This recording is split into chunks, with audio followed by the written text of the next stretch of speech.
제가 미국에 와서 산 지가 벌써 한 30년? 꽤 오래된 거, 20년 좀, 20, 30년 된 것 같아요. 근데 미국에 와서 한 가지 습관이 생겼습니다. 그 뭐냐면은, 한국에서는 그렇지 않았는데, 미국에 와서는 꼭 물건을 살 때 제조기간을, 유통기간을 보는 거야, 이게. 저는 빵을 좋아해서 빵집에 가서 빵을 자주 사는데 꼭 유통기간을 봅니다. 그리고 이제 그로서리 가게 가면은 런치, 거기 스시 박스 같은 거 팔잖아요. 그것도 살 때 꼭 제조연을 꼭 봐요, 이게. 한 번은 제가 선교지에 갔을 때, 성도들과 제 선교지 가면서 병원으로부터 의약품을 많이 도네이션 받았습니다. 그래서 상당히 많은 의약품을 가지고 가서 선교지에 줬어요. 그랬더니 성사님이 며칠 후에 와가지고 그런 말씀 하셨어요. 이 선교지에 있는 사람들이 그 의약품을 바꿔서 좋아하는 게 아니라 굉장히 기분 나빠했다고. 그래서 아니 무슨 말씀이냐고 물어봤더니, 이제 병원에서 의약품을 도네이션 할 때는 저도 몰랐는데 대부분이 좀 이제 유통기한이 거의 끝나가는 것, 그런 것들 많이 도네이션 하는가 봐요. 우리는 그걸 안 보고 그냥 무조건 받아가지고 전달했는데, 유통기한이 거의 가까이 오는 것을 이제 줬더니 선교지에 있는 그 원주민들이 우리를 무시하는 거냐고 그렇게 이야기를 했더라는 거예요. 그래서 제가, 야, 유통기한이라는 것이 이 선진국에만 있는 것이 아니라 후진국에도 이게 만국 공통 언어구나, 이게 유통기간이. 이제 그런 걸 제가 알게 된 거예요. 우리가 인생을 살다 보면은 이 유통기간이 지나가지고 쓰지 못한 것들이 많이 있습니다. 제가 언젠가 대한항공에서 연락이 왔어요. 내 마일리지가 금방 없어지니까 빨리 쓰라고. 그리고 마음이 굉장히 급해지는 거야. 이거 없어지기 전에 빨리 써야 하는데 이거 한국에 지금 당장에 갈 수도 없고, 그런 생각이 좀 들었던 것입니다. 근데 성경을 읽어보면은 유통기간이 전혀 없는 것이 있어요. 뭐겠습니까? 기도는 유통기간이 없습니다, 여러분. 우리가 우리 자녀를 위해서 드리는 기도, 우리가 나라를 위해서 눈물로 드린 기도, 내가 골방에서 남몰래 드렸던 한숨 섞인 그런 기도, 절대 사라지지 않고 하나님 앞에 쌓이는 것입니다. 그것이 요한계시록 8장이 이야기하고 있는 기도의 비밀입니다. 오늘 내가 요한복음 8장을 본문으로 선택했는데, 요한복음 8장은 굉장히 신비로운 장입니다. 거기는 땅에 있는 우리가 기도를 드리면은 그 기도가 하늘에서 어떻게 처리되고 있는지 그 과정을 설명해 주고 있습니다. 굉장히 중요한 책이죠. 그러니까 우리가 기도하면은 하늘에서 우리 기도를 어떻게 처리하는지 그 과정을 보여주고 있습니다. 결국 요한계시록은 세 가지를 이야기하고 있는데, 그 세 가지를 제가 오늘 여러분들에게 자세하게 설명할 거예요. 첫째, 기도는 하나님 앞에 가지고 가는 애물이다. 기도가 뭐다? 애물이다. 하나님께서 모세를 통해서 율법을 주실 때 이렇게 말씀하셨죠. 너희는 내 앞에 나올 때 빈손으로 나오지 말라. 그렇게 말씀하셨어요. 애물을 가지고 오라, 그런 말입니다. 근데 우리 보통 애물 하면은 물질을 많이 생각하는데, 물론 물질도 애물이죠. 하지만 요한계시록에 따르면은 기도가 하나님 앞에 우리가 가지고 가는 대표적인 애물이다라고 첫 번째 설명하고 있습니다.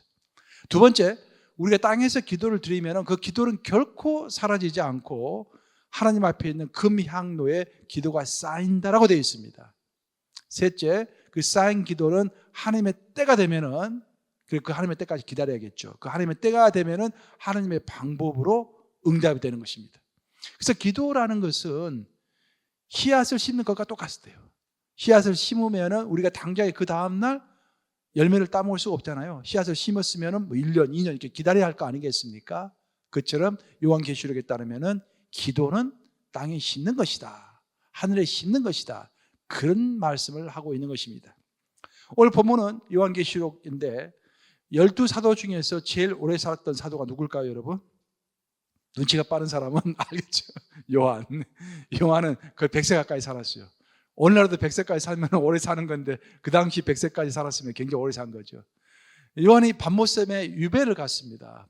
밤모섬으로. 그래서 이제 저녁 돼가지고 할 일 없으니까 바닷가에 앉아서 기도했어요. 항상 기도하면 역사가 일어나는 것입니다. 기도하고 있는데 환상을 본 거예요. 환상 가운데 하늘이 꽉 열리는 것입니다. 하늘이 열리면서 요한이 그 하늘로 빨리 올라가는 거예요. 그래서 하늘나라로 올라갔더니 하나님의 보호자가 보였습니다. 그 하나님의 보호자가 있는 하늘 성전을 보게 된 것입니다. 여러분들 어떤 사람들 간증을 들을 때 내가 입신을 해가지고 천국 갔다 왔다 뭐 그런 사람도 많잖아요. 뭐 그런 간증도 중요하지만 굳이 뭐 그런 간증에 매달릴 필요가 없습니다. 요한계시록 보면은 하늘 성전이 어떻게 생겼는지, 하나님의 보호자가 어떻게 생겼는지 아주 정통으로 정확하게 설명되고 있잖아요. 근데 그 요한계시록에 따르면은 가장 중요한 것은 하늘에도 성전이 있다는 것입니다. 그리고 하늘 성전에서 예배가 드려지고 있다는 사실입니다. 예배는 땅에서만 드려지는 것이 아니라 지금 이 순간에도 하늘에서 예배가 드려지고 있는 거예요. 근데 땅에서 드려지는 예배와 하늘에서 드려지는 예배의 차이가 있는데, 땅에서 드려지는 예배는 아무리 우리가 정성을 다해서 예배를 드려도 온전하지 못한 예배예요. 이게 우리 마음속에 미운 감정이 있고, 어떤 교회는 말 들어보니까 성도끼리 싸워가지고 목사님 설교하고 있는데 앞에 나와가지고 막 큰 소리 치는 그런 교회도 있다는 거예요. 이게 예배가 불완전한 것입니다. 이게. 근데 하늘 예배는 온전한 완전한 예배가 드려지는 거예요. 오늘 본문을 보시면 이렇게 되어 있습니다. 요한계시록 8장 3절과 4절 한번 같이 읽어보겠습니다. 시작. 또 다른 천사가 와서 제단 곁에 서서 금향로를 가지고 많은 향을 받았으니 이는 모든 성도의 기도와 합하여 보호자 앞 금제단에 드리고자 함이라. 향연이 성도의 기도와 함께 천사의 손으로부터 하나님 앞으로 올라가는지라. 굉장히 중요한 하늘 예배를 설명하고 있는 그런 구절이죠. 여기 금향로가 나옵니다. 여러분 우리 금요일 날 예배가 뭡니까? 금향로죠. 여기서 나오는 거예요. 요한계시록 8장에 나오는 것입니다. 이 금향로가 있는데 그 금향로의 향을 천사가 그 금향로를 가지고 있는 천사가 많은 향을 받았습니다. 근데 금향로에서 향이 피어 올라오는데 거기에 성도의 기도가 플러스 됐다, 합하여졌다라고 되어 있습니다. 그리고 성도의 기도하고 금향로에서 나오는 향이 합해져 가지고 어디로 갔다고 그랬습니까? 금제단으로 갔다라고 되어 있죠. 금제단. 여기서 제단이 나오는 것입니다. 하나님께서 모세를 불러가지고 모세에게 두 가지를 주셨어요. 율법과 성막을 주셨습니다. 왜냐하면 하나님께서 만약에 우리에게 율법만 주시고 성막을 주지 않으셨다면 우리는 이미 다 죽었을 것입니다. 죄의 대가는 죽음이죠. 율법을 우리가 100% 지킬 수가 없습니다. 그렇기 때문에 율법을 주시는 것과 동시에 죄를 지은 사람이, 율법을 어긴 사람이 죄의 사함을 받도록 하기 위하여 성막을 주신 것입니다. 그 성막이 나중에 성전이 된 것이죠. 성막은 텐트로 만든 것이고, 성전은 이동하지 못하도록 한 장소에다가, 모리아산 위에다가 이삭을 바쳤던 바로 그 장소 위에다가 솔로몬이 지은 건물은 성전이라고 하죠. 그래서 원래 하나님께서 모세에게 주셨던 것은 성막이었죠. 텐트로 찐 거. 그래서 하나님께서 모세에게 너가 성막을 지어라라고 했을 때 우리 하나님의 특징이 뭔지 아세요? 우리 하나님은 지어라라고 끝나지 않습니다. 어떻게 지어라라는 것을 아주 구체적으로 in detail, 굉장히 디테일하게 자세하게 설명하십니다. 그래서 성전의 구조를 보시면 성전에서 가장 중요한 것은 성소와 지성소입니다. 그런데 성소와 지성소에 들어가기 전에 반드시 통과해야 하는 것이 있는데 그것이 바로 제단인 것입니다. 그래서 성막의 구조를 제가 사진으로 그림으로 좀 설명해 드릴게요. 간단하게 설명해 드릴게요. 파워포인트 한번 넘겨보시기 바랍니다. 보시면은 성전은 성막과 성경에서 가장 중요한 방향은 항상 동쪽이 항상 중요한 거예요. 해가 뜨는 동쪽에 출입문이 있는 것입니다. 동쪽 출입문을 들어가면은 제일 먼저 빨간색으로 번제단이 있는 거예요. 이게 제단, 번자를 빼고 제단이라고도 하고 번제단이라고 하는 것입니다. 그 번제단을 지나치면은 번제단에서 이제 짐승의 피를, 희생제물의 피를 만지잖아요. 그 피를 손을 씻하기 때문에 물두덩이 있는 것입니다. 거기서 손을 씻는 거예요. 그리고 제사장, 일반 백성은 들어갈 수 없고 제사장이 성소 안으로 들어가는 것입니다. 성소 안에는 세 가지가 있습니다. 떡상이 있고 금초대가 있고 향단이 있네요. 향단이 딱 중앙에 있죠. 떡은 우리에게 물질을 공급하시는 하나님을 상징하는 것이고, 금초대는 빛 대신 성령을 상징하는 것이죠. 그리고 향단, 이게 바로 기도를 상징하는 거예요. 그리고 향단 넘어서에 이제 지성소가 있는데, 성소는 제사장이 들어갈 수 있는 곳입니다. 하지만 지성소는 1년에 딱 한 번만 대제사장만 들어갈 수 있는 거예요. 그날이 바로 용키퍼. 용키퍼 아시죠? 유대인들 지키는 용키퍼, 대속죄일. 그날만 1년에 딱 한 번 들어가는 것입니다. 그 성소와 지성소 사이에 휘장이 있죠. 휘장. 큰 휘장이 있어요. 휘장이 한 5층 높이에요. 5층 높이로 휘장이 있는데 예수님이 십자가에서 숨을 거두는 그 순간에 휘장이 어떻게 위에서부터 아래로 갈라졌다라고 되어 있습니다. 그게 중요한 게 밑에서부터 위로 갈리는 것은 인간이 할 수 있잖아요. 근데 위에서부터 휘장이 아래로부터는 위에서 그 5층 높이에서부터 밑에까지 갈라질 수 없는 것입니다. 인간이 어떻게 할 수 없는 거예요. 그래서 휘장이 위에서부터 아래로부터 딱 갈라져 버린 것입니다. 그 말은 무슨 말이냐면은 하나님의 임재가 있는 지성소는 구약 시대에는 대제사장만 1년에 한 번밖에 들어갈 수 없었는데 지금은 누구든지 성령 인도함을 받으면은 언제든지 24시간 1년 365일 다 들어갈 수 있다는 그런 의미로 예수님이 십자가에서 돌아가시면서 휘장을 찢어버리신 것입니다. 지성소에 들어가면은 언약궤가 있는 거예요. 사각개짝 같은 그런 언약궤가 있습니다. 거기에는 3가지가 들어있다고 그랬죠. 모세가 받은 십계명 돌판이 들어있고 아론의 쌍난 지팡이가 들어가 있고 만나를 넣은 항아리가 있다고 했습니다. 3가지 다 하나님이 실제로 보여주셨던 기적의 역사를 증거하는 것입니다. 하나님은 살아계시고 기적의 하나님이시다라는 것을 보여주는 것이죠. 그리고 그 언약궤 뚜껑이 있을 거 아니에요. 그 뚜껑이 있는데 그 뚜껑을 시은좌라고 하는 거예요. 하나님의 은혜가 있는 곳. 하나님은 바로 하나님의 임재는 바로 그 뚜껑 위에 있는 것입니다. 제가 이것을 알려고 레위기를 몇 번 읽었어요. 도대체 하나님의 임재가 어디 있는 것인가? 그랬더니 그 뚜껑 위에 있는 거예요. 그 뚜껑 위에 하나님의. 그래서 대제사장이 이제 피를 들고 희생제물의 피를 들고 1년에 한 번 지성소 안으로 들어가면 그 피를 그 뚜껑 위에다 뿌리는 것입니다. 뚜껑 위에. 어찌됐든 이렇게 이 3개로 이렇게 구성되어 있는데 하나님은 이제 모세에게 그렇게 명령하셨어요. 너희가 번제단 위에, 제단 위에다가 희생제물을 드리면서 5가지 제사를 드리라고 했습니다. 이 5가지 제사는 내가 나중에 레위기를 설명할 때 자세히 설명할 거고요. 일단 중요한 것은 뭐냐면은 그 5가지 제사 중에서 가장 중요하고도 기본되는 제사가 번제입니다. 번제. 번제는 완전히 태우는 거예요. 왜 희생제물을 완전히 태우냐 하면은요, 우리도 우리의 죄를 완전히 태울 뿐만 아니라 우리의 몸과 마음과 영혼을 다 바쳐서 나를 다 태워서 하나님께 충성하겠습니다 라는 의미로서 희생제물을 다 태우는 것입니다. 하나님 앞에 내 죄를 사하기 위해서 가져가는 제물은 사람이 고를 수가 있어요. 자기 스스로 판단하는 거예요. 나는 그래도 부자야 라면은 소를 갖고 가야 합니다. 나는 좀 가난하다 생각하면은 비둘기를 갖고 가면 돼요. 나는 그래 중산층이다 생각하면 뭘 가져갈까요? 양이나 염소를 가져가면 되는 것입니다. 근데 가져가야 돼. 항상 수컷을 가져가야 돼요. 암컷은 안 돼요. 수컷을 가져가야 돼요. 그리고 나는 진짜로 정부 보조금을 받아야 할 가난한 사람이라면은 밀가루를 가져가는 거예요. 곡물을 가져가는 거예요. 그래서 예를 들어서 나는 중산층이라고 생각을 해. 그래가지고 양을 갖고 갔다 이 말입니다. 그럼 양을 딱 가져가면은 제일 먼저 제사장이 그 위에 안수합니다. 그러면서 그 양을 가져온 사람의 죄를 전부 양에게로 전가를 하는 것입니다. 여러분 안수받을 때 조심하셔야 돼요. 잘못 받으면은 그 사탄의 죄가 여러분에게 전가될 수 있어요. 함부로 머리 들이대지 마세요, 여러분들. 잘 모르는 사람들한테 막 무조건 받으면 좋은 자고 막 머리를 들이대는데 굉장히 위험합니다. 영의 세계는 간단한 게 아니에요, 여러분들.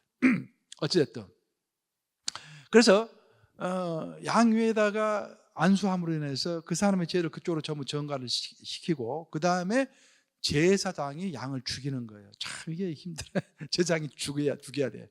죽이면은 그래서 피가 나오죠.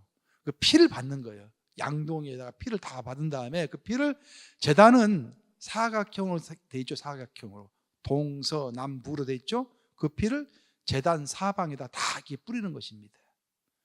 그러면은 양은 피는 다 없어졌어요. 그러면 그 다음에 양을 태우기 위해서는 가죽을 먼저 벗기는 거예요.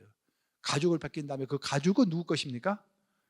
할렐루야, 제사장 것입니다. 제사장 것. 그건 제사장의 선물로 하나님이 주시는 거예요. 그렇게 딱 이렇게 성경에 규정되어 있어요. 그 참 재밌어요. 레위기를 읽어보면은요, 굉장히 재밌는 게 많이 나옵니다. 그 화목제 같은 경우는 태우지 않아요. 인간들 다 먹어요. 근데 하나님 두 가지를 명령하셨어요. 고기 중에서 가장 먹기 좋고 좋은 프라임 부위가 넓적다리 부분, 오른쪽 넓적다리. 그것은 제사장 몫이다라고 하나님 딱 규정하셨어요. 제일 좋은 부분은. 그리고 그 양을 한 마리 잡고 소를 한 마리 잡으면은 잡은 그 당일로 그것을 다 먹어야 돼. 그러면 내 가족이 아무리 많다고 할지라도 소 한 마리를 하루에 다 먹을 수 있습니까? 먹을 수 없죠. 그럼 어떻게 합니까? 동네 사람들 다 분리하는 거야. 하나님은 함께 먹는 것을 좋아하십니다. 그래서 화목제물만큼은, 화목제물은 이제 오늘날 말 같으면 감사헌금이거든요. 그것은 함께 먹어라, 그렇게 말씀하시는 거예요. 다시 돌아와서 그래서 가죽을 벗긴 다음에 나머지는 전부 태우는 것입니다. 여기서부터 중요해요. 자, 여러분들 양을 번제단 위에 올려놓고, 번제단은 쉽게 이야기하면 캠프파이어 같은 거라고 생각하시면 돼요. 막 불이 막 올라오고 있는 거예요. 그 위에다가 양의 모든 것을 올려놓으면 막 탈 거 아닙니까? 타면 뭐가 생깁니까, 여러분? 연기가 생기죠. 연기에서 뭐가 납니까, 여러분? 냄새가 나죠, 냄새가. 자, 여러분 여기서 꼭 놓치지 마셔야 돼요. 요한계시록과 구약이 설명하고 있는 하나님 앞에서의 제사에서 가장 핵심은 냄새입니다. 냄새. 자, 출애굽기 29장 18절 보겠습니다. 시작. 그 순양 전부를 제단 위에 불사르라. 이는 여호와께 드리는 번제요, 이는 향기로운 냄새니 여호와께 드리는 화제니라. 제사는 우리가 소를 드리고 양을 드리더라도 하나님은 그 소를 가져가시는 것도 아니고 양을 가져가시는 것도 아닙니다. 하나님은 냄새를 흠향이라고 하죠. 냄새를 만든다, 킁킁거리면서 만든다라는 것이죠. 흠향하신다. 그래서 창세기는 그렇게 이야기합니다. 창세기 8장 20절과 21절 한번 같이 읽어보겠습니다. 시작. 노아가 여호와께 제단을 쌓고 모든 정결한 짐승과 모든 정결한 새 중에서 제물을 취하여 번제로 제단에 드렸더니 여호와께서 그 향기를 맡으시고 그 중심에 이르시되 내가 다시는 사람으로 말미암아 땅을 저주하지 아니하리니. 하나님의 노아의 시대의 사람들에게 굉장히 분노하셨습니다. 그래서 노아의 가족만 남겨놓고 다 죽이셨죠. 그때 노아가 홍수를 피하고 나서 땅에 육지로 내려가서 제일 먼저 하나님께 제사를 드렸습니다. 그래서 제물을 태웠어요. 태우니까 냄새가 났습니다. 여호와 하나님은 그 냄새를 맡으시고 마음이 변하셨습니다. 그래서 내가 다시는 불로 인간을 멸망하지 않게 하리라 라고 은혜를 베푸셨다라는 이야기가 여기서 나오죠. 무엇을 하신 다음에? 향기를 받으시고 그 냄새를 맡으신 다음에, 그게 되어 있죠. 이로써 우리가 알 수 있는 것은 뭐냐면은 제사에서 결정적인 것은 냄새, 특히 향기로운 냄새라는 것을 알 수가 있습니다. 그리고 제사 중에 그 향기로운 냄새를 만들기 위해서 향단에서, 아까 향단 봤죠? 그 향단에서 향을 항상 피우는 것입니다. 향을 24시간 피우는 거예요. 향을 피우고, 그리고 제물을 완전히 태워서 냄새를 만드는 것입니다. 그리고 이것은 오늘날까지도 하고 있어요. 어디서? 가톨릭에서, 동방 종교에서. 우리 개신교만 안 하고 있어요. 자, 내가 사진 하나 준비했는데 한번 보세요. 여기 보세요. 가톨릭에서 하는 거잖아요. 여기 저게 금향로예요. 금향로. 지금 들고 있는 금향로에서, 금향로에다 향을 집어넣으니까, 불 펴니까 뭐가 나오고 있습니까? 지금 연기가 나오고 있죠. 그 구약에 나오는 금향로를 지금 그대로 하고 있는 것입니다. 가톨릭하고 이게 동방 종교에서는. 자, 구약 시대 사람들이 성막이나 성전에서 제사를 드릴 때는 제물과 향으로 냄새를 만들었습니다.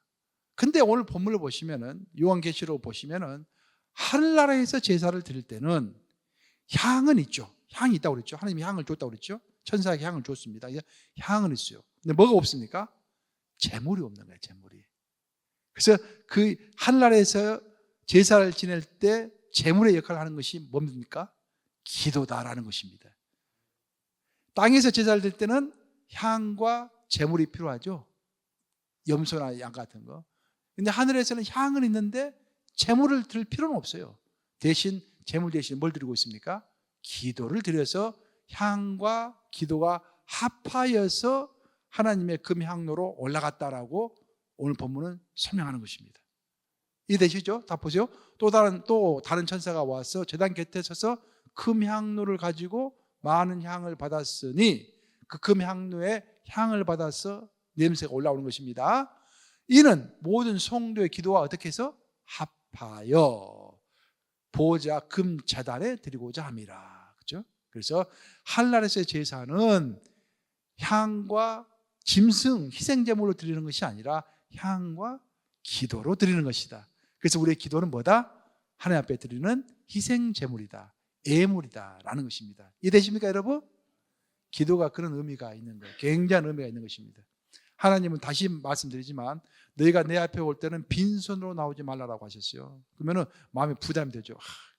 하나님 앞에 갈 때는 물질을 꼭 가지고 오란 말이네. 부담 될 수 있어요. 그렇게 부담 많이 갖지 마세요. 여러분이 물질을 드릴 수 없으면 기도를 드리면 되는 거예요. 그리고 나중에 또 설명했지만 로마서 12장 1절에 보시면은 우리의 헌신을 드리면 되는 것입니다. 우리의 삶으로 헌신을 드리면 되는 것입니다. 그런 것들이 다 예물인 것입니다. 자, 구약의 우리가 에베소서 5장 2절 한번 같이 읽어보겠습니다. 에베소 5장 2절 같이 읽습니다. 시작. 그리스도께서 너희를 사랑하신 것 같이 너희도 사랑 가운데서 행하라. 그는 우리를 위하여 자신을 버리사 향기로운 제물과 희생 제물로 하나님께 드리셨느니라. 자, 예수님 자신이 제물이 되셔가지고 십자가에서 죽으셨죠. 어린 양으로서 죽으셨죠.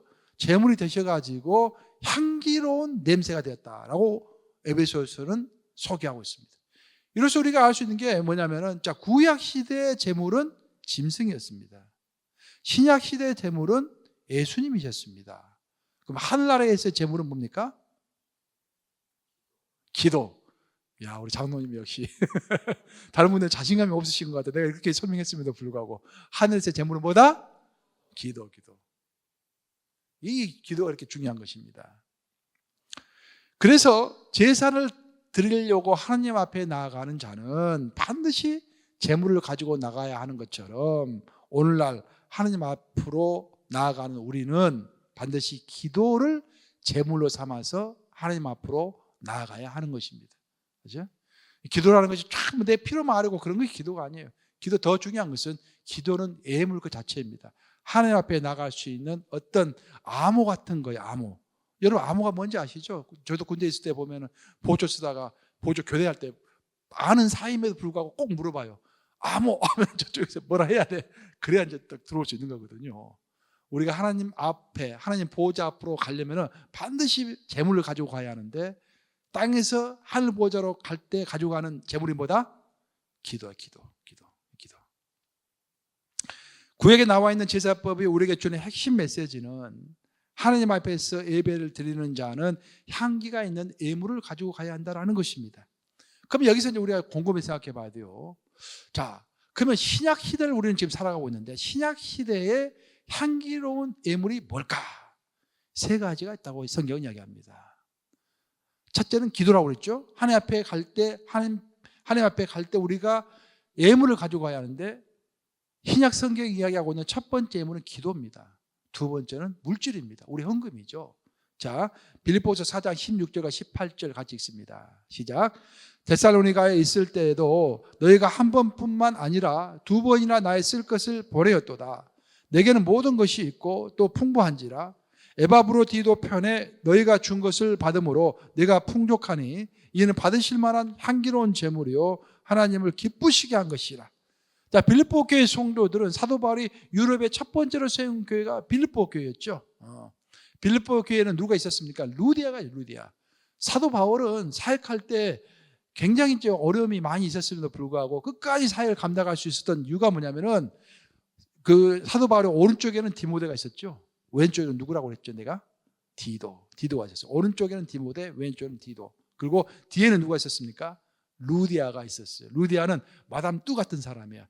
굉장히 네트워크가 넓고 고급 모직품을 팔았던 사람입니다. 돈이 많았던 사람이에요. 그래서 재정적으로 사도 바울을 서포트를 했죠. 빌립보 여자 성도죠. 그러니까 빌립보의 첫 번째 성도가 루디아예요. 그리고 빌립보 교회가 유럽의 첫 번째로 세워진 교회이기 때문에 유럽의 첫 번째 성도가 바로 루디아인 것입니다. 그래서 그 빌립보 교회들이 빌립보교회 성도들이 재정적으로 사도 바울을 열심히 서포트했습니다. 뭐 필요한 개인적인 돈도 보내고 그 보면 후원금을 이렇게 많이 보낸 거예요.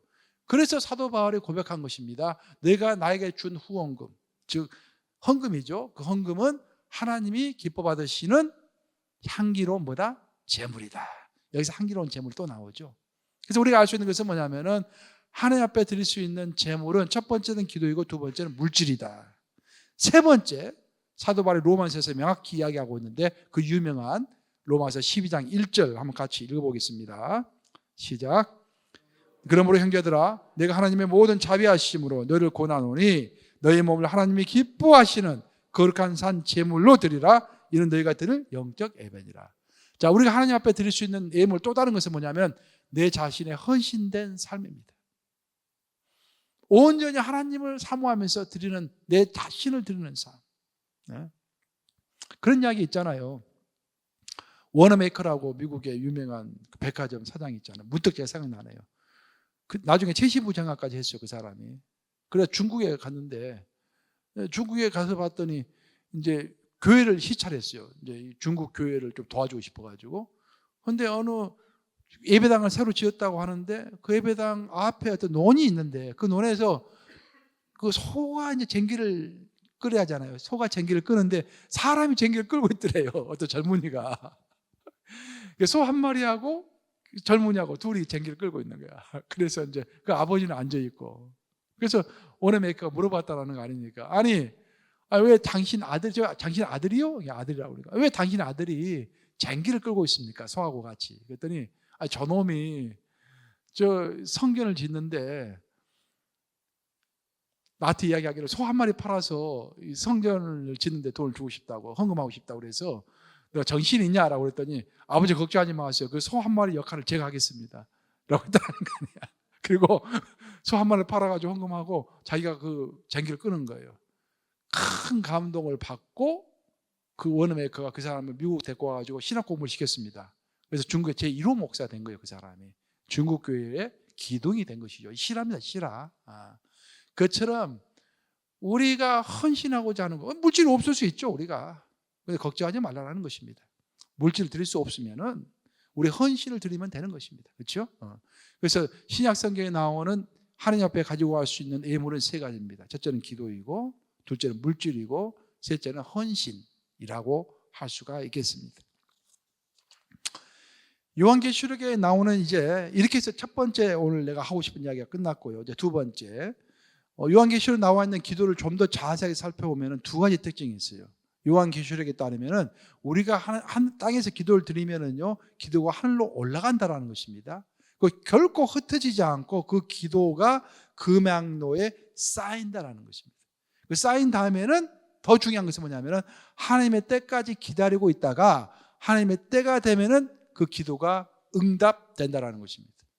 자, 요한계시록 본문 읽어보겠습니다. 6장 9절에서 11절 읽습니다. 시작. 다섯째 인을 떼실 때에 내가 보니 하나님의 말씀과 그들이 가진 증거로 말미암아 죽임을 당한 영혼들이 제단 아래에 있어 큰 소리로 불러 이르되 거룩하고 참되신 대주제여 땅에 거하는 자들을 심판하여 우리 피를 갚아주지 아니하시기를 어느 때까지 하시려 하나이까 하니 각각 그들에게 흰 두루마리를 주시며 이르시되 아직 잠시 동안 쉬되 그들의 동무종들과 형제들도 자기처럼 죽임을 당하여 그 수가 타기까지 하라 하시더라. 이 말은 무슨 말이냐면 하늘에는 금 제단이 있다고 그랬잖아요. 놀랍게 그 땅에서의 제단은 그 밑에는 숯불이 있습니다. 숯으로 불을 태우는 거예요. 근데 얘는 하늘나라의 제단은 그 밑에 선교사들의 영혼이 있다는 거예요. 즉 순교 환자들, 선교사가 아니라 순교 환자들, 순교 환자들의 영혼이 하늘 제단 밑에 있다는 거예요. 근데 그들은 땅에 있을 때부터 하나님께 기도한 거예요. 하나님, 내가 원통합니다. 난 이 구절을 보고 약간 충격을 받았어요. 왜냐하면 순교한 사람들은 너무 믿음이 좋기 때문에 다 용서하고 죽을 줄 알았는데 그게 아니야. 죽을 때도 원한을 품고 죽은 거예요, 지금. 그래서 죽을 때도 하나님께 기도한 거예요. 하나님, 내가 너무 원통합니다. 하나님을 위해서 헌신하고 이랬는데 내가 이렇게 모함을 받고 내가 미움을 받아서 내가 죽었습니다. 원수의 손에 내가 죽었습니다. 내 원수를 갚아주시옵소서 라고 땅에 있을 때부터 기도했다는 거예요. 그리고 그 기도는 흩어지지 않고 다 모아졌어요. 그 하나님이 계속 알고 계세요. 근데 그들이, 순교자들이 하늘에서도 아우성을 친다라는 것입니다. 하나님, 내가 계속 기도했잖아요. 내 원수를 갚아달라고. 왜 미루십니까? 빨리 원수를 갚아주세요! 라고 부르짖는다라는 거예요. 그때 하나님의 응답이 왔어요. 여러분, 내가 여러분들의 기도를 못 들은 것이 아닙니다. 여러분의 기도가 다 내 앞에 있습니다. 하지만 아직은 때가 되지 않았습니다. 그러면서 제일 마지막에 보세요. 아직 밑에 세 번째 줄 보세요. 아직 잠시 동안 쉬되 그들의 동무종들과 형제들도 자기처럼 죽임을 당하여 그 수가 차기까지 하라. 즉 순교자의 숫자가 채워져야 한다는 것입니다. 순교자가 어떤 환경에 따라서 많이 죽고 적게 죽고 하는 것이 아니라 하나님이 예정하신 숫자가 딱 있다는 거예요. 10만 명이면 10만 명, 100만 명이면 100만 명. 그 하나님 숫자를 딱 하나님 계획을 세우신 거야. 그 숫자가 차기까지만 기다리라. 그 숫자가 차고 나면 내가 너의 원수를 갚아주리라 라고 이야기하고 있는 거예요. 굉장히 큰 인사이트를 우리에게 주고 있죠. 자, 우리가 기도하면은 그 기도는 절대로 흩어지는 법이 없습니다. 하나님은 그 기도를 다 들으신다라는 거예요. 그 기도를 쌓아놓고 금향로에다 쌓아놓고 계십니다. 그리고 하나님의 때가 되면은 그때 응답하시는 거예요. 우리는 20년간 기도해요. 30년 기도할 수도 있습니다. 근데 그 기도 응답은요, 단 1시간 만에 이루어지는 거예요. 그런 체험 하셨어요, 여러분들? 저는 그런 체험 몇 번 했어요. 오랫동안 기도한 것이 나도 모르게 어느 순간에 갑자기 응답이 되는 거야. 바로 그거예요. 하나님의 때가 되면은 우리가 했던 기도는 절대 흩어지지 않고 하나님 앞에 금양로에 모아져 있다가 하나님의 때에 하나님의 방법으로 반드시 응답이 되는 것입니다. 그래서 기도는 씨앗을 심는 것과 똑같다라는 것입니다. 씨앗은 심은 후에 기다려야 되죠.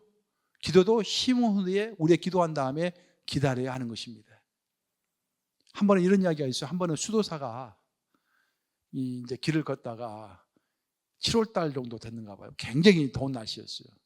근데 그 더운 날씨에 그 대학볕에서 어떤 남자가 땀을 뻘뻘 흘리면서 나무를 심고 있더래요. 그래서 수도사가 궁금해서 물어봤어요. 무슨 나무를 그렇게 열심히 심고 있습니까? 그 나무가 열매를 맺으려면 얼마 정도 기다려야 합니까? 라고 물어본 거야. 그때 그 사람이 답변하기를 한 70년은 기다려야 되지요. 그렇게 이야기한 거야. 수도사가 깜짝 놀랐어요. 아니, 나무가 열매를 맺는데 70년이나 걸려요? 그럼 당신이 앞으로 70년 더 살 겁니까? 그렇게 물어본 거야. 그랬더니 그 사람이, 나무를 심는 사람이 그렇게 답변하더라는 거 아닙니까? 아니, 내가 그때까지 살겠어요? 내가 앞으로 좀 살다가 죽겠죠. 하지만 이 나무의 열매는 나는 먹지 못하지만 내 아들이 먹고 내 손자가 먹을 거 아니에요. 나도 태어났을 때 내가 나무를 전혀 심지 않았지만 나는 어릴 때부터 나무에 맺혀 있는 과실들을 많이 먹고 자랐습니다. 그 말을 듣는 순간 수도사가 번뜩 번개처럼 어떤 계시를 받았다는 것입니다. 아, 이것이 기도구나. 기도를 심어 놓으면은 내가 먹지 못하더라도 그 기도의 열매는 내 자식이 먹고 내 손자가 먹고, 그렇죠? 기도는 땅에 심는 것이구나라는 것을 깨달았다라는 거예요. 이게. 기도라는 것은 유산과도 같은 거예요. 유산은 내가 아버지의 유산을 내가 받을 수도 있고 내 유산을 내가 내 자녀에게 물려줄 수도 있잖아요. 근데 우리가 물려주는 유산은 돈이나 집만 있는 것이 아니라 기도의 유산이 있을 줄로 믿습니다. 우리가 쌓아놓은 기도를 내 자식에게 유산으로 물려주는 거야. 돈을 물려주는 것보다도 훨씬 파워풀한 유산이죠. 우리 그랜드교회도 마찬가지입니다. 그랜드교회도 우리가 이 교회에 출석했다. 우리 교회 50년 역사잖아요. 지금 49년째인데 49년간 우리 선배들 기도한 거예요. 우리 선배들 기도한 만큼 지금 우리가 누리고 있는 것입니다. 좀 더 많이 기도했더라면 좀 더 많이 누릴 것이고 좀 적게 기도했더라면 좀 적게 누리고 있는 거야 지금. 저는 목회하면서 느끼는 것 중에 하나가 뭐냐면 교회마다 그릇의 크기가 있어요. 여러분들, 그릇의 크기가 참 묘해요. 그래서 아무리 교회가 힘들어도요, 어느 정도 단단한 교회는요, 일시적으로 교회가 무너져도요 다시 또 그 복구가 돼요. 금방 그 그릇의 크기만큼. 그걸 제가 여러 번 경험했어요. 제가 우리 그랜드 교회는 그릇의 크기가 얼마 정도 아직까지 제가 짐작이 안 돼요 지금. 그래서 그 그릇의 크기를 키우기 위해서 내가 올해는 무엇에 집중한다? 올해는 내가 무엇에 집중한다고 그랬습니까? 어? 기도에 집중한다고 그랬잖아요. 벌써 잊어버렸어요. 1년 단위로 제가 교회가 집중해서 한다고 했지 않습니까? 올해는 기도다 이야기했잖아요. 올해는 기도. 기도를 많이 해서 교회의 그 그릇의 크기를 키워야 돼요, 여러분들. 그래야 성장할 수 있는 거예요. 그릇의 크기를 이만큼 한데 사람들이 많이 와봐요. 다 넘쳐 흘러버리지. 교회 파괴돼 버려요. 감당을 못 해가지고. 교회 그릇을 키워야 하는 것입니다. 예? 마찬가지 우리 선배가 이 그랜드 교회를 위해서 기도한 만큼 우리가 지금 누리고 있는 거예요. 그러면은 앞으로 100년 후에 20년 후에 우리 후배들은 우리가 기도한 만큼 또 누리겠죠. 그렇죠? 그래서 우리가 기도해야 하는 것입니다. 예? 우리의 기도에는 유효기간이 없습니다. 유효기간이 지나서 무효가 되는 기도라는 것은 있을 수가 없습니다. 모든 기도는 단 한마디의 기도라도 모세가 자기 누이가 미리암이죠. 모세가 자기 누이 미리암이 아팠을 때 어떻게 기도했습니까? 주여 내 누이를 치유하여 주시옵소서. 딱 한마디 했어요. 그 기도는 너무 정성이 없는 기도이기 때문에 사라져버렸을까요? 아니에요. 우리가 한마디 내뱉은 기도도 다 기록되는 것입니다. 금양로에 쌓이는 것입니다. 하나님의 때를 기다리는 것입니다. 그 하나님의 방법으로 응답이 되는 것입니다. 우리가 올린 기도는 하늘에 쌓이게 되고 하나님은 그것을 가지고 계시다가 언젠가는 우리가 문득 했던 기도도 응답이 되는 거예요. 하나님 때. 제가 이런 경험이 있어요. 제가 이제 어렸을 때는 저희 집이 굉장히 부유했는데 제가 군대 갈 때쯤 해가지고 굉장히 힘들었어요. 집안이 힘들어졌어요. 그래서 저는 대학교 2학년 때부터 지금까지 부모님에게 등록금이라든지 도움을 받아본 적이 한 번도 없는 것 같아요. 대학교 2학년 때부터 이제 2학년 때부터 지금까지 학위 받을 때까지 등록금을 한 번도 내본 적이 없는 것 같아요. 학교에서도 한국에서 장학금을 받았고 미국 와서도 학위를 이렇게 받으면서 석사 2개, 박사 학위 하나 받았는데 등록금을 내본 적이 없어요. 전부 이게 외부를 받고 이제 학교에서 스칼러십을 받고 스타이펀드 받고 이렇게 공부를 했던 것 같아요. 그래서 이제 대학교에 다니는데 대학교 때 유학을 하고 싶었어요.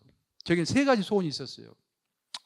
하나님께 소원 기도를 했습니다. 하나님, 제가 이 3가지 기도 꼭 하고 싶겠는데 이것을 들어주시면은 제가 내 급여의 50%를 하나님께 드리겠습니다. 라고 소원 기도를 했어요. 그 3가지가 뭐냐면 첫째, 미국에 가고 싶습니다. 또 미국에서 박사일을 받고 싶습니다. 3번째, 국제국에서 일하고 싶습니다. 여차여차해서 3가지가 다 성취를 했어요. 근데 문제는 뭐냐면은 우리 찰성장님도 보니까 유엔에서 일하시다 보니까 근데 저는 WTO 국제무역국에서 잠시 일을 한 적이 있거든요. 깜짝 놀랐어요. 국제국에서 일하는 그 직원들 급여가 그렇게 낮은 줄 몰랐어요. 거기서 50%를 하나님께 드리면은 남는 게 하나도 생활을 못 할 것 같아. 주님, 이거 아닌 것 같습니다. 취소입니다. 그래서 내가 내려놓은 적이 있는데 대학교 다닐 때 이제 집이 좀 이제 넉넉하지 못하고 그러니까 입주 가이도 하면서 제가 공부를 했어요. 그런데 하나님께 이제 항상 마음속에는 내가 미국에 가야겠다. 나는 미국에 가고 싶기 때문에 시골에서 자랐잖아요. 시골에서 서울까지 대학교 가는 것만도 큰 거예요. 시골에서는 이제. 나는 서울에 무슨 대학교가 있는지도 잘 몰랐어요. 근데 누가 그러더라고요. 외교관이 되고 싶으면 외국 대학교를 가야 한다고. 영어를 잘해야 한다고. 외국 대학교 영어과를 가야 한대. 그때부터 하나님께 기도해서 하나님, 저는 외국 대학교 영어과를 가겠습니다. 그 대학교 무슨 대학교인지도 모르고 그 영어과를 갔잖아요, 제가. 근데 미국에 갈 수 있는 길이 요원한 거예요. 갈 수 있는 가능성이 없는 것 같아요. 그래도 가고는 싶어. 그래서 유학원을 내가 한번 가봤어요. 유학원. 유학원을 갔더니 유학원 원장이 미국에서 이제 공부하고 온 사람이더라고요. 그 원장하고 상담을 했어요. 내가 이렇게 가정 환경이 별로 좋지 않은데 유학원 꼭 가고 싶습니다. 근데 돈은 없습니다. 그랬더니 그분이 그렇게 말씀하시는 거예요. 미국에서 학비가 저렴하면서 좋은 대학교가 있다고. 그러면서 그때 첫 번째로 소개시켜준 대학교가 뉴욕 주립대학교 스토니브룩 캠퍼스였어요. 어디 있습니까? 롱아일랜드에 롱아일랜드. 저는 그 이름을 제가 생생하게 기억하는 이유가 뭐냐면은 스토니브룩, 그러니까 어떻게 듣기에 돌이 많고 브룩, 시냇물이 있고 환상적이잖아요. 개울이 흐르는 곳에 돌이 있고 그 아름다운 전원적인 그 삶. 그런 데서 살고면 얼마나 좋을까. 하나님께 잠시 기도를 했어요. 하나님, 나는 미국 가서 그런 곳에 가서 좀 살고 싶습니다. 스토니브룩 같은 데서 살고 싶습니다. 라고 기도했거든요. 그리고 어느 날 파송받아서 왔다 봤더니 바로 옆에 교회 옆에 스토니브룩 캠퍼스가 있는 거야, 이게. 내가 그 근방에서 지금 12년 동안 목회했잖아. 14년간 목회했잖아요, 제가. 롱아일랜드에서. 물론 약간 거리는 있지만. 여러분, 이것이 우연의 일치라고 생각하십니까? 저는 절대 그렇게 생각하지 않아요. 내가 진실되게 사방이 딱 막힌 상태에서, 어려운 상태에서, 돈도 없고 힘든 상태에서, 하지만 미국을 꼭 가고 싶고 그런 상태에서 하나님께 기도를 했더니, 하나님, 저는 스토인부르 같은 그런 곳에서 좀 있었으면 좋겠습니다 라고 기도를 했더니 하나님이 그 기도를 놓치지 않으신 거예요. 우리의 신음소리조차도 놓치지 않은 하나님이실 줄로 믿습니다. 우리의 신음소리도 놓치지 않으세요. 하나님은 다 들으신 거예요. 금양교 딱 저장해 놓으신 거예요. 그 내가 클 때까지 기다리신 거예요. 그리고 때가 됐을 때 나를 스토니브룩 근방으로 인도하신 것입니다. 그래서 이번에 제가 그랜드교회로 왔는데 이번에도 분명히 하나님의 뜻이 있을 거예요. 어떤 뜻이 있어가지고 내 기도를 들으셨기 때문에. 저는 마지막으로 제가 하고 싶은 일이 뭐냐면, 마지막이라 하기는 좀 그런데 제 3기 인생이 시작됐다고 저는 믿습니다. 제가 하고 싶은 것은 뭐냐면은 우리 21세기 크리스찬들이 나아갈 방향, 21세기 크리스찬들의 아이덴티티, 정체성, 그런 것들을 제시하고 싶어요. 그 프란시스 셰프라고 하는 사람이 1970년대에 했었던 일인데 그 이후로 그런 작업을 한 사람들이 없어요.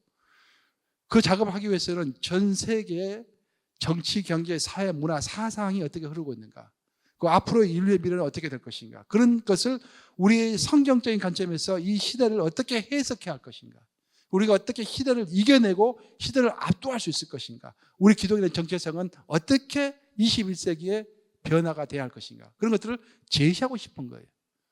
하나님께서는 저에게 정치학도 공부하게 하셨고, 제가 이제 원래는 학부에서 문학을 했고요, 영문학을 했고, 그 다음에 이제 직장에서 위탁 교육으로 대학원에 가서 제가 이제 경제학을 공부했거든요, 대학원에서. 미국 보내줘가지고 미국에서 통계학도 공부했어요. 그 다음에 이제 내가 정시로 미국 유학 가서 국제관계학을 석사를 하고 정치학 박사하고 그 마지막 신학을 했습니다. 이게 6개 학문을 한 거예요, 제가. 그래서 세상이 돌아가는 것들을 잘 알 수 있습니다. 세상도 알고 성경도 아는 것이죠. 근데 많은 이제 목회자들 같은 경우는 성경은 잘 아는데 세상은 잘 모르잖아요. 또 세상 사람들은 세상은 잘 아는데 성경을 잘 모르고. 이렇게 하나님께서 저에게 공부를 하게 하신 이유가 저는 있다고 생각합니다. 이 두 가지를 다 했기 때문에 이제 그 어떤 우리 기독인들이 나아갈 방향을 제시하고 싶은 거예요. 그런 열망이 오래전부터 있었는데 하나님께서 그 열망을 아시고 스텝 바이 스텝으로 저를 인도하셨고, 제 작은 시름 같은 기도도 다 들으셔가지고 스토니브룩 있는 곳으로 나를 인도하셨고, 뭐 공부를 거기서 하지 않았지만 모든 것을 하나님은 내 신음과 내 생각과 내 기도를 놓치지 아니하시고 다 들으신 거예요. 그리고 때가 되면서 하나씩 하나씩 응답하고 계시는 것입니다. 이것이 굳이 저에게만 그럴까요? 아닙니다. 우리 모두에게 똑같습니다. 우리 모두가 가난한 마음으로, 진실한 마음으로 하나님께 기도하고, 주님, 저는 이런 거 하고 싶어요. 근데 내가 능력이 안 됩니다. 내 삶은 왜 이럴까요? 미국까지 이민 왔는데 삶이 참 굉장히 피곤합니다. 하지만 뭔가 의미 있는 일을 하고 싶습니다. 주님, 내가 어떻게 해야 할까요?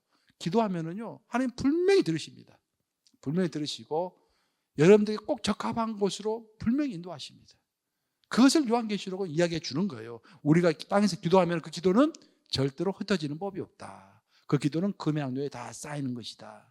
쌓이고 있다가 아까 우리가 읽은 것처럼 요한계시록 6장 9절에서 11절에 나오는 것처럼 하나님의 때가 되면은, 하나님의 그 숫자가 차면은, 그때 때가 이르면은 반드시 기도는 응답되는 것이다 라고 이야기하고 있는 것입니다.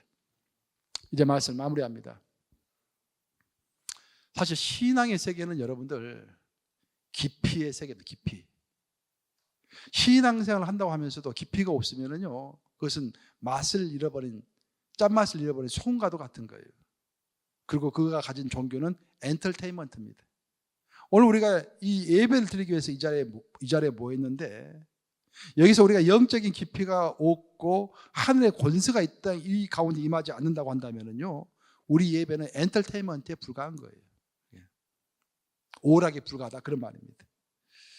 깊이 판만큼 높이 쌓을 수가 있습니다. 우리가 높은 100층짜리 건물을 지으려면요, 지하로 최소한 한 20층 높이만큼 파야 돼요.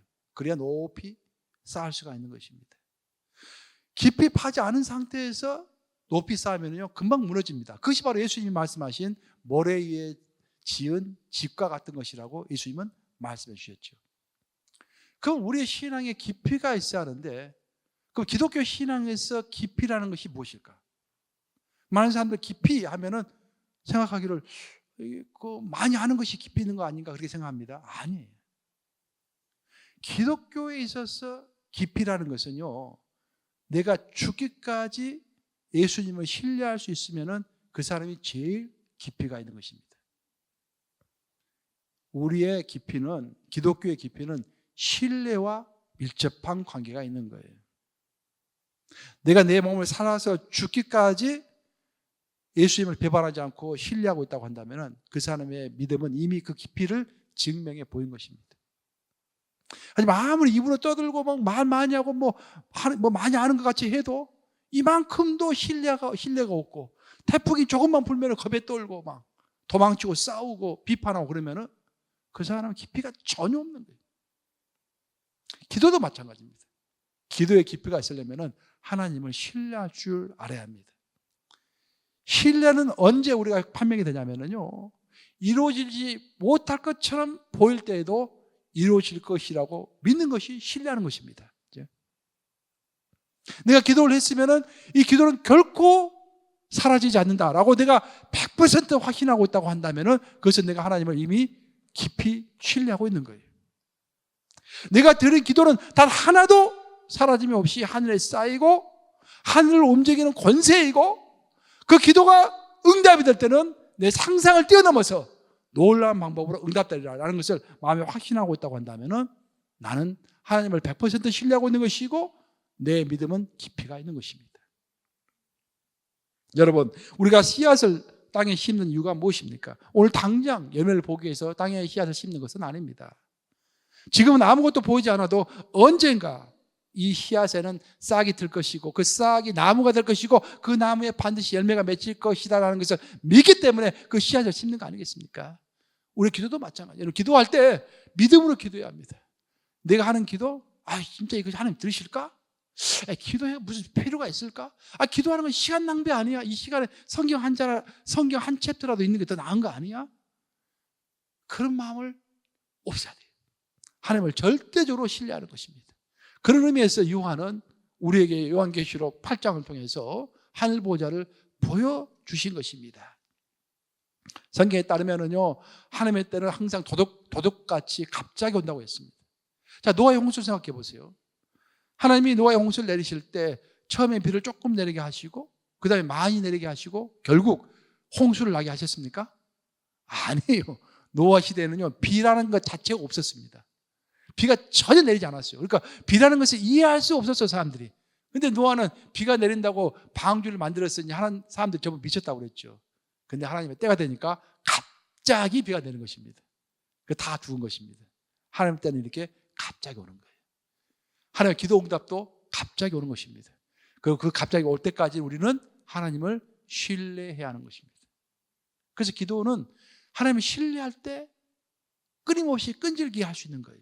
신뢰할 수 없으면 오랫동안 할 수가 없는 것입니다.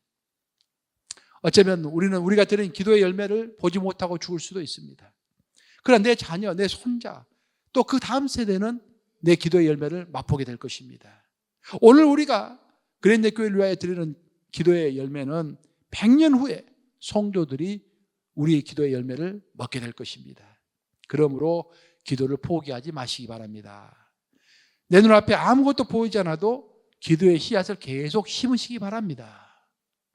사람은 언젠가 죽어서 역사의 무대에서 사라집니다. 하지만 천만다행스러운 것은 내 육체는 사라질지라도 내 기도는 이 땅에 하늘에 계속 남는 것입니다. 기도를 유산으로 남길 줄은 우리 모두 다 되시기를 우리 주님의 이름으로 축원합니다. 기도하겠습니다.